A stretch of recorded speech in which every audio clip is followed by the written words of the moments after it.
Hi friends, ಎಲ್ರಿಗೂ ನಮಸ್ಕಾರ. Welcome to Yashu ಪಾಕಶಾಲೆ.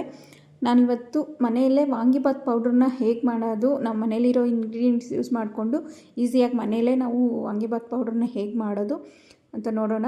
ಇದು ತುಂಬಾ ಟೇಸ್ಟಿಯಾಗಿರುತ್ತೆ. ನಾವು ಅಂಗಡಿಯಲ್ಲಿ ತೊಗೊಂಡು ಮಾಡೋ ವಾಂಗಿಬಾತ್ ಪೌಡ್ರ್ಗಿಂತ ಈ ರೀತಿ ನಾವು ಮನೆಯಲ್ಲಿ ಮಾಡಿದ್ರೆ ಇದು ತುಂಬ ಟೇಸ್ಟಿಯಾಗಿ ಇರುತ್ತೆ ಮತ್ತು ಅಷ್ಟೇ ಹೆಲ್ದಿಯಾಗೂ ಇರುತ್ತೆ. ನಾವು ಇದನ್ನು ಯಾವ ರೀತಿ ಮಾಡೋದು ಅಂತ ಮೊದಲಿಗೆ ನೋಡೋಣ ಬನ್ನಿ. ಇಲ್ಲಿ ನಾನು 2 ಟೇಬಲ್ ಸ್ಪೂನ್ ಆಗೋಷ್ಟು ಕಡಲೆಬೇಳೆ ತೊಗೋತಾ ಇದ್ದೀನಿ. ನಾನು ತೊಗೊಂಡಿರೋ ಮೆಷರ್ಮೆಂಟ್ಗೆ ಈ ಎಲ್ಲನೂ ಐಟಮ್ಸು ತೋರಿಸ್ತಾ ಇದ್ದೀನಿ. ನೀವು ಇನ್ನೂ ಜಾಸ್ತಿ ಬೇಕಾದರೆ ಇದನ್ನು ಡಬಲ್ ಬೇಕಾದರೂ ಮಾಡ್ಕೋಬೋದು ಅಥವಾ ಇನ್ನೂ ಕಡಿಮೆ ಮಾಡ್ಕೋಬೋದು. ಇಲ್ಲಿ ನಾನು 2 ಟೇಬಲ್ ಸ್ಪೂನ್ ಕಡಲೆಬೇಳೆ ಜೊತೆಗೆ 2 ಟೇಬಲ್ ಸ್ಪೂನ್ ಆಗೋಷ್ಟು ಉದ್ದಿನಬೇಳೆ ತೊಗೊಂಡಿದ್ದೀನಿ.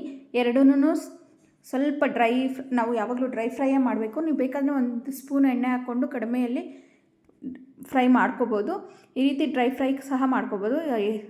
ಕಡಲೆಬೇಳೆ ಉದ್ದಿನಬೇಳೆ ಫ್ರೈ ಆದಮೇಲೆ 2 ಟೇಬಲ್ ಸ್ಪೂನ್ ಕಡಲೆಬೇಳೆಗೆ 4 ಟೇಬಲ್ ಸ್ಪೂನ್ ಆಗೋಷ್ಟು ಕೊತ್ತಂಬರಿ ಬೀಜ ತೊಗೊಂಡಿದ್ದೀನಿ, ಧನಿಯಾ ಕಾಳು ಅದನ್ನು ಸೇರಿಸ್ಕೊಂಡಾದಮೇಲೆ ಇಲ್ಲಿ ನಾನು ಸ್ಪೈಸಸ್ 2 ಇಂಚ್ ಚಕ್ಕೆ ಅಂದರೆ 1 ಇಂಚ್ 2 ಪೀಸ್ ತೊಗೊಂಡಿದ್ದೀನಿ. ಮತ್ತು ಒಂದು ಸ್ವಲ್ಪ ಜಾವಿತ್ರಿ, 10 ಲವಂಗ, 4 ಏಲಕ್ಕಿನ ಹಾಕ್ಕೊಂಡು ಫ್ರೈ ಮಾಡ್ಕೊತಾ ಇದ್ದೀನಿ. ಮತ್ತು ನಾವಿಲ್ಲಿ ಖಾರಕ್ಕೆ ಜಸ್ಟ್ 4 ರಿಂದ 5 ಒಣಮೆಣಸಿನ್ಕಾಯಿ, ಖಾರದ ಮೆಣಸಿನ್ಕಾಯಿ ತೊಗೊಂಡಿದ್ದೀನಿ. ನಾವು ಆಮೇಲೆ ಇದನ್ನು ಬ್ಯಾಡಗಿ ಮೆಣಸಿನ್ಕಾಯಿ ಸಹ ತೊಗೋತಾ ಇದ್ದೀವಿ. ನಾವಿಲ್ಲಿ ಖಾರ ಜಾಸ್ತಿ ಹಾಕ್ಕೊಳ್ಳೋ ಅವಶ್ಯಕತೆ ಇರೋದಿಲ್ಲ. ನಾವು ಮತ್ತೆ ಗೊಜ್ಜು ಮಾಡೋವಾಗ ಜಾಸ್ತಿ ಹಾಕ್ಕೋತೀವಲ್ವ ಸಪ್ರೇಟಾಗಿ, ಅದಕ್ಕೋಸ್ಕರ ನಾನಿಲ್ಲಿ ಜಸ್ಟ್ 5-6 ಮೆಣಸಿನ್ಕಾಯಿ ಮಾತ್ರ ಹಾಕ್ಕೊಂಡಿದ್ದೀನಿ. ಮತ್ತು ಇದಕ್ಕೆ ನಾನು 1 ಕಪ್ ಆಗೋಷ್ಟು ಒಣಕೊಬ್ಬರಿ ಸೇರಿಸ್ತಾ ಇದ್ದೀನಿ. ಮತ್ತು ಅರ್ಧ ಟೇಬಲ್ ಸ್ಪೂನ್ ಆಗೋಷ್ಟು ಗಸಗಸೆ ಸೇರಿಸಿ 20 ರಿಂದ 30 ಸೆಕೆಂಡ್ ಫ್ರೈ ಮಾಡಿಕೊಂಡ್ರೆ ಸಾಕು. ಜಾಸ್ತಿ ಫ್ರೈ ಮಾಡ್ಕೊಳ್ಳೋದು ಬೇಕಾಗಿಲ್ಲ. ಇದನ್ನು ಫ್ರೈ ಮಾಡಿ ಇದನ್ನು ಇವಾಗ ನಾವು ತೆಗೆದು ಒಂದು ಪ್ಲೇಟ್ಗೆ ಹಾಕ್ಕೋತಾ ಇದ್ದೀನಿ. ಇದು ಜಾಸ್ತಿ ಒಣಕೊಬ್ಬರಿ ಹಾಕಿದ್ಮೇಲೆ ಜಾಸ್ತಿ ಫ್ರೈ ಮಾಡಬಾರ್ದು, ಲಾಸ್ಟಲ್ಲಿ ಹಾಕ್ಕೊಂಡು ಫ್ರೈ ಮಾಡ್ಕೋಬೇಕು. ಇದನ್ನೆಲ್ಲನೂ ನಾವು ಲೋ ಫ್ಲೇಮಲ್ಲೇ ಫ್ರೈ ಮಾಡ್ಕೋಬೇಕು. ಯಾವುದೇ ಕಾರಣಕ್ಕೆ ಫ್ಲೇಮ್ ಜಾಸ್ತಿ ಇಡಬಾರ್ದು. ಹೀಗೆ ನಾನು 20 ರಿಂದ 30 ಆಗೋಷ್ಟು ಬ್ಯಾಡಗಿ ಮೆಣಸಿನ್ಕಾಯಿ ತೊಗೊಂಡಿದ್ದೀನಿ. ನಿಮ್ಗೆ ಎಷ್ಟು ಬೇಕೋ ಅಷ್ಟು ತೊಗೊಳ್ಳಿ. ಇದು ಚೆನ್ನಾಗಿ ಇದು ಟೇಸ್ಟು ಮತ್ತು ಕಲರ್ಗೋಸ್ಕರ ನಾನು ಬ್ಯಾಡಗಿ ಮೆಣಸಿನ್ಕಾಯಿ ತೊಗೋತಾ ಇದ್ದೀನಿ. ಇದನ್ನು 1 ನಿಮಿಷ ಚೆನ್ನಾಗದು ಗರಿ ಆಗೋವರೆಗೂ ಲೋ ಫ್ಲೇಮಲ್ಲೇ ಫ್ರೈ ಮಾಡ್ಕೋಬೇಕು. ಬೇಕಾದರೆ ನೀವು ಇಲ್ಲಿ ಸ್ವಲ್ಪ ಎಣ್ಣೆ ಹಾಕ್ಕೊಂಡು ಫ್ರೈ ಮಾಡ್ಕೋಬೋದು.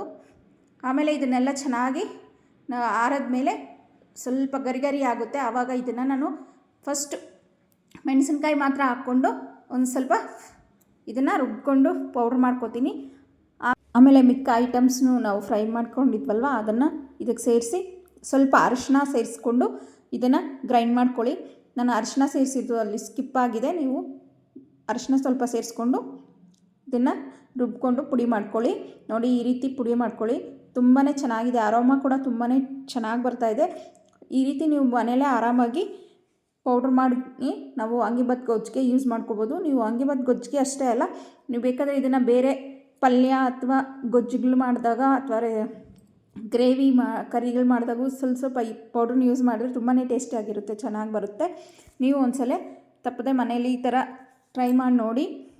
ನಿಮಗೆ ನಮ್ಮ ವಿಡಿಯೋ ಇಷ್ಟ ಆದರೆ ತಪ್ಪದೆ ನಮ್ಮ ವಿಡಿಯೋಗೆ ಒಂದು ಲೈಕ್ ಕೊಡಿ. ನಿಮ್ಮ ಫ್ಯಾಮಿಲಿ ಫ್ರೆಂಡ್ಸ್ ಜೊತೆಗೆ ನಮ್ಮ ವಿಡಿಯೋನ ಶೇರ್ ಮಾಡ್ಕೊಳ್ಳಿ. ಹಾಗೆ ನಮ್ಮ ಚಾನಲ್ ಮತ್ತಷ್ಟು ಈಸಿ ರೆಸಿಪೀಸ್ಗೋಸ್ಕರ ನಮ್ಮ ಚಾನಲ್ನ ತಪ್ಪದೆ ಸಬ್ಸ್ಕ್ರೈಬ್ ಮಾಡಿ. And thank you for watching.